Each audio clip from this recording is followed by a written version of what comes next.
રુદ્રનું અંશ કહેવામાં આવે છે કે ભગવાન મહાદેવ શિવ શંભુ જ્યારે ધ્યાન મુદ્રામાં બેઠા હતા અને ધ્યાનમગ્ન થઈ ગયા હતા હજારો વર્ષો સુધી, તો ત્યારે તેમની જે તપસ્યા છે તો એના કારણે આજુબાજુની જે બી કંઈ નકારાત્મક ઉર્જા છે તો એ દૂર થઈ ગઈ હતી. ત્યારબાદ જ્યારે તેઓ તપમાંથી જાગે છે ત્યારે તેમની આંખોમાંથી અશ્રુ પડે છે, જેના તો પ્રેમના હતા ના દુઃખના હતા.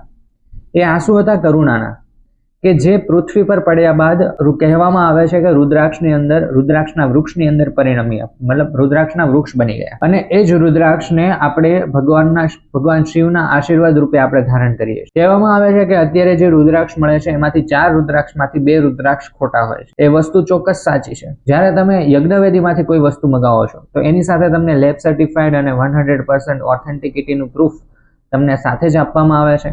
તો તમે આંખ વીંચીને અમારે ત્યાંથી વસ્તુઓ મગાવી શકો છો. આ જે અમારું લોન્ચ કરેલું છે રુદ્રાક્ષની અંદર ગોલ્ડ પ્લેટેડ રહેવાની માળા છે અને એની સાથે સાથે આ શિવલિંગનું પેન્ડેન્ટ આવવાનું છે કે જે તમને ખૂબ જ સારું એવું એક વિયરિંગ થઈ જશે, બરાબર. અને આ તમે મગાવી શકો છો નીચે આપેલા નંબર ઉપર અથવા તો અમારી વેબસાઇટ www.yagnavedi.com પર.